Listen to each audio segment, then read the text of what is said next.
I started the divorce because I saw that a spouse who was financially struggling wasn't valuable to me.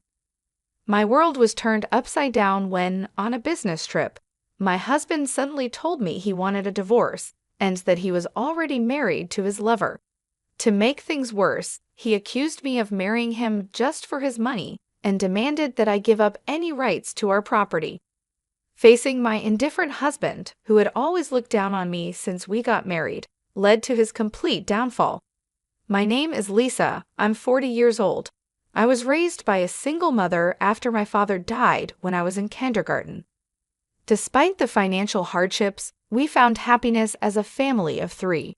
Even now, with a decent job and salary, I still live frugally because of my upbringing. I married Larry, a wealthy man I met through a friend. I was drawn to his kindness and the new possibilities he introduced to me. After we got married, our different views on money and gender roles became clear. Larry imagined a traditional home where I would stay at home, but I was committed to my career and staying financially independent. Before we married, Larry suggested I become a housewife, assuming I would accept traditional roles. However, I made it clear I wanted to keep working until we had kids, pointing out the financial advantages. I managed to convince him, but the reality of balancing work and home responsibilities was hard. Even though I worked full-time, I still had to do all the house chores, leaving us little time together. Meanwhile, Larry, sticking to a traditional husband's role, did nothing at home. He just enjoyed his dinner and relaxed when he got home. Trying to balance work and home life strained our relationship and made me wonder if this was really what marriage was supposed to be like. I was afraid to tell Larry how unhappy I was because I thought he might make me quit my job, even though he didn't help at home. I hoped that having children might improve our relationship, but we were becoming more distant, making me doubt we could start a family. Feeling it was urgent to talk about this, I approached Larry. "Hey, we should think about having kids, right?" I said.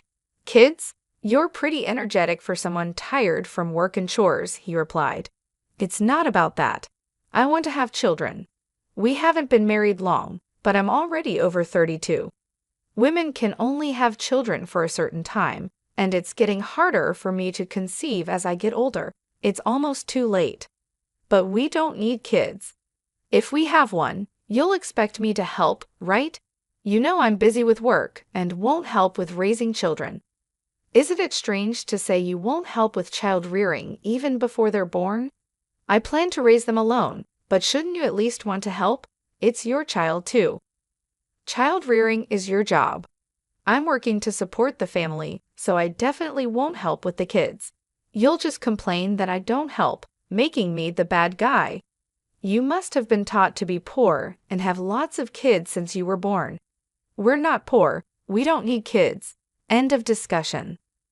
Larry abruptly ended the conversation and went to his room. Alone in the living room, I broke down in tears. My desire for children was not only rejected, but he also mocked my upbringing. After this, our relationship got worse quickly.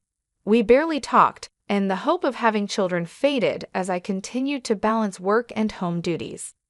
Taking on significant projects at work, I found myself growing more distant from Larry. One day, as I told him about an upcoming business trip, his unexpected kindness caught me off guard. He wished me well and hinted at a big surprise when I returned. Despite having given up on him, his smile made me hope. But my hope was crushed when I came back. The front door wouldn't open. Larry had changed the locks. His first surprise was announcing our divorce.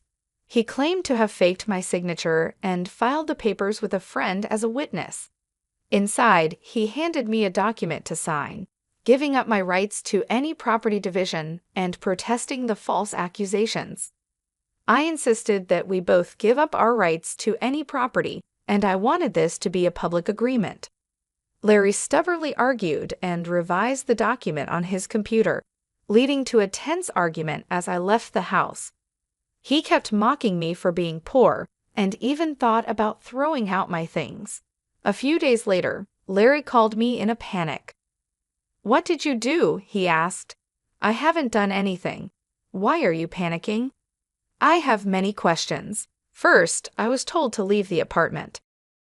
Oh, you were still living there. That's not allowed. It's a new month. You're trespassing. Trespassing? But it's my house. Are you okay? Did you forget it was a company apartment I rented? I was the leaseholder, so naturally, you can't live there anymore. That's ridiculous. How could you do this? I can't believe you didn't know. I'm not the one who should be accused here.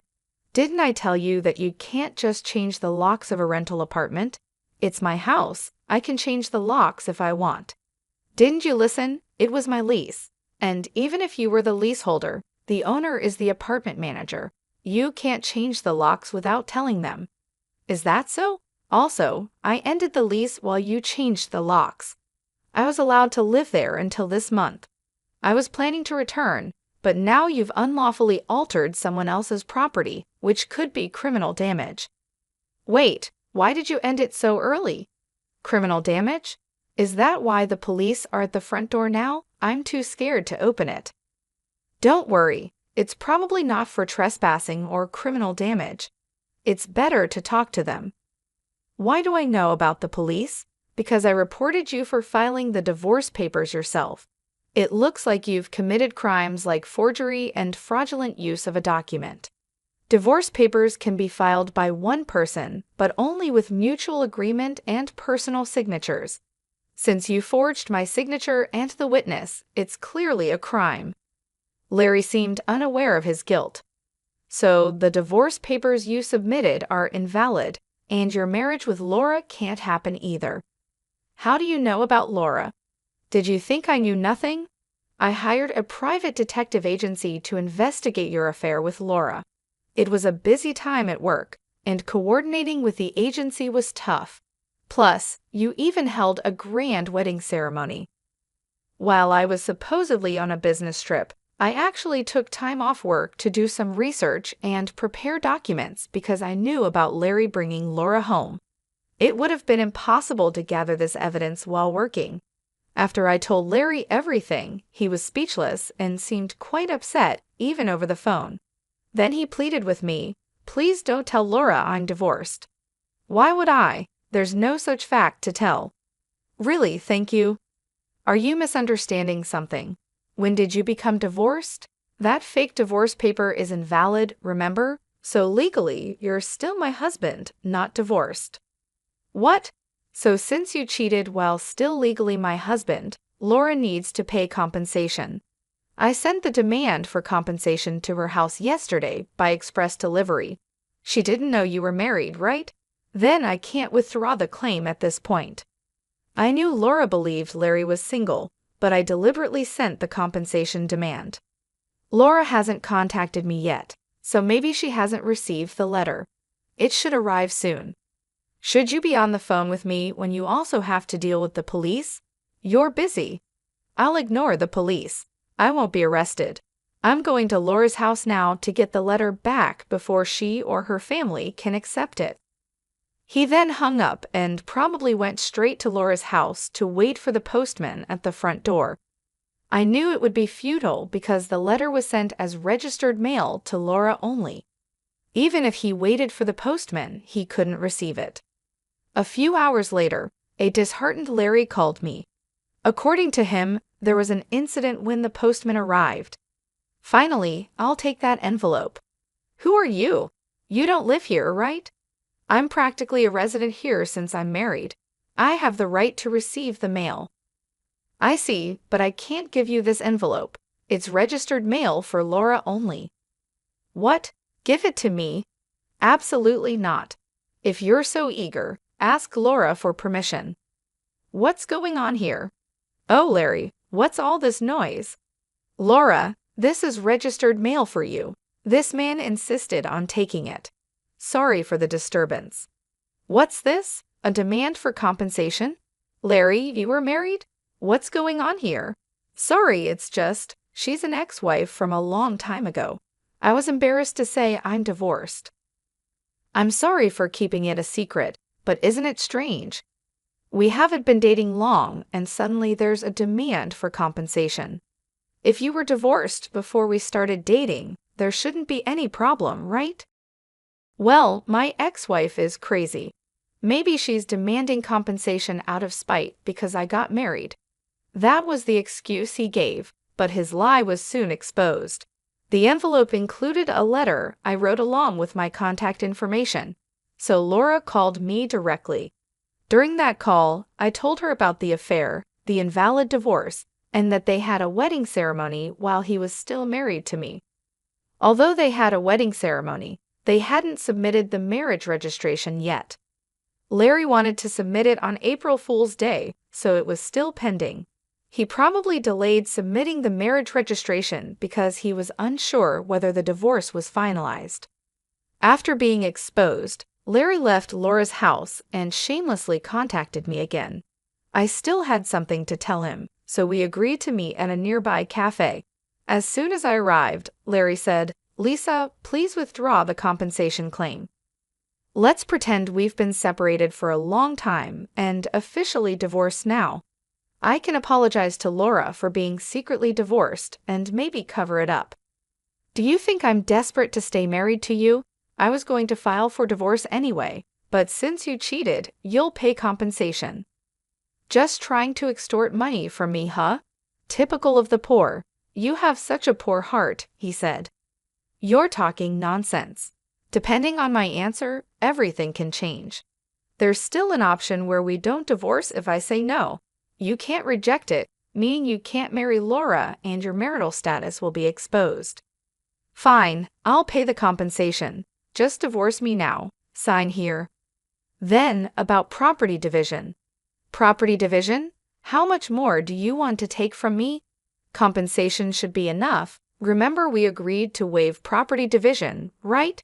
So let's make it official. All right, you're not as bad as I thought. Thank you.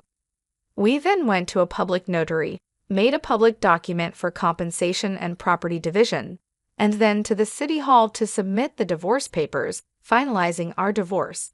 Relieved, I exchanged final words with Larry. Glad we don't have to divide property. What are you saying? I'm the one who benefits from that. By the way, do you even have assets after paying me compensation?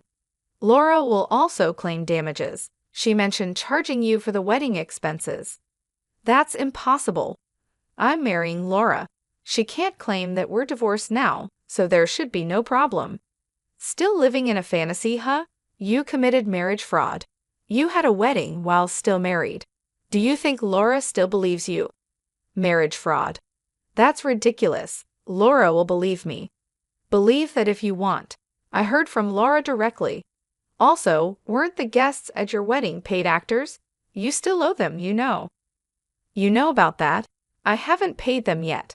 What does it matter to you? You could have just taken property division and been better off. That's what I wanted to tell you. Even if we had divided property, you would have benefited more. What are you talking about, poor woman? Your family is poor and you only make $230,000 a year, right? Even if you got a raise, it would be barely $30,000. You don't have any property. You keep calling me poor, so I thought you might be mistaken. Yes, my salary is indeed $145,000, but you know I work for a foreign company, right? It seems you have no interest in me, but I became a director of the American branch. It's not $145,000 per year, but per month. $170,000 per month, so that's an annual income of $2.5 million. You're still bad with numbers. How do you manage to keep a job?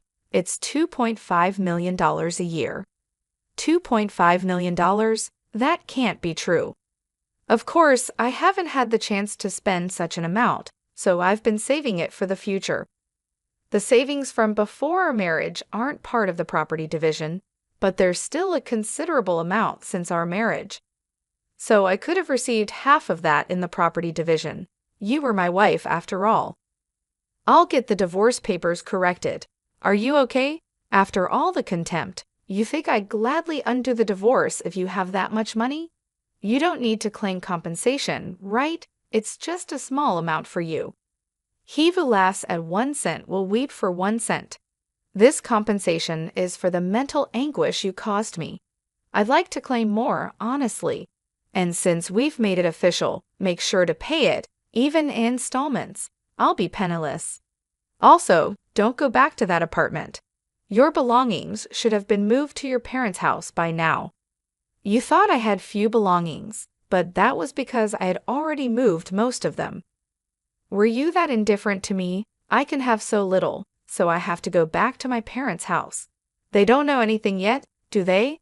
Let me explain. Don't say anything. I already told them everything. It's only fair to explain why we're divorcing. Oh, and your father said never to step over our threshold again, so I have nowhere to go. He collapsed and I left the cafe. Later, I heard he caused trouble at the police station. Despite my advice, he went back to the apartment. He just sat there aimlessly in the empty apartment until the manager called the police, and he was taken away. I'm not sure if it was for obstructing public duties, trespassing, or the falsified divorce papers. Eventually, his parents took responsibility for him. After talking with me and learning about Laura, they decided that apologizing and paying damages to Laura's family came first. They went to Laura's house to apologize, kneeling in front of her family. They settled everything without pressing charges for marriage fraud, even paying for the wedding expenses. I had expected them to sue, so it was disappointing they didn't.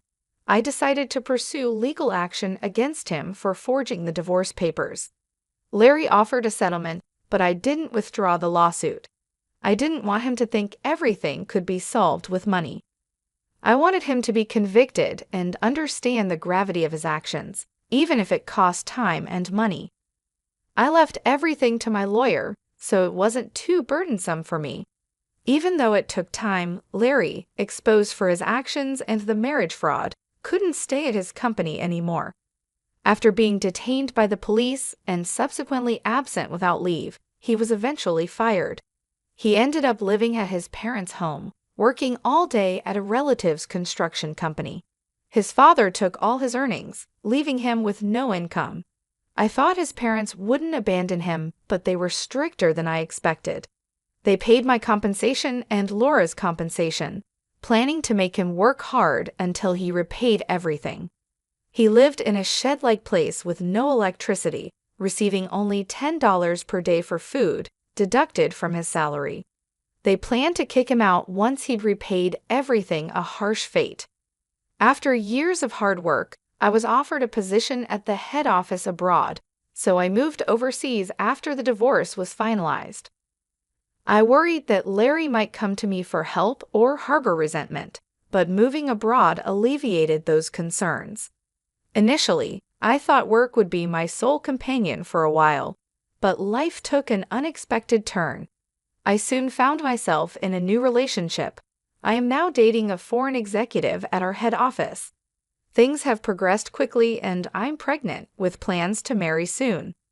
I shared everything about my past and my ex-husband with him, and he's been incredibly understanding and supportive. We've discussed our future together in depth. I'll be taking maternity leave soon, and we've planned for me to return to work afterward. He's enthusiastic about taking paternity leave and embracing the role of an active co-parent, which showcases a refreshing cultural perspective compared to what I experienced previously. My past experiences with my ex-husband were challenging, but now I finally feel like I'm on the path to true happiness. I am gaining confidence each day and moving closer to building the happy family I've always dreamed of. The journey here taught me a lot about resilience and the complexity of relationships. Many people endure suffering due to selfish partners, and while divorce isn't always the preferred solution, enduring in silence is certainly not a virtue. It's crucial to recognize that open and honest discussions can pave the way to meaningful resolutions. In some cases, divorce turns out to be a necessary decision for personal growth and well-being. This chapter of my life has reinforced that belief, helping me move forward with a new sense of purpose and hope for the future.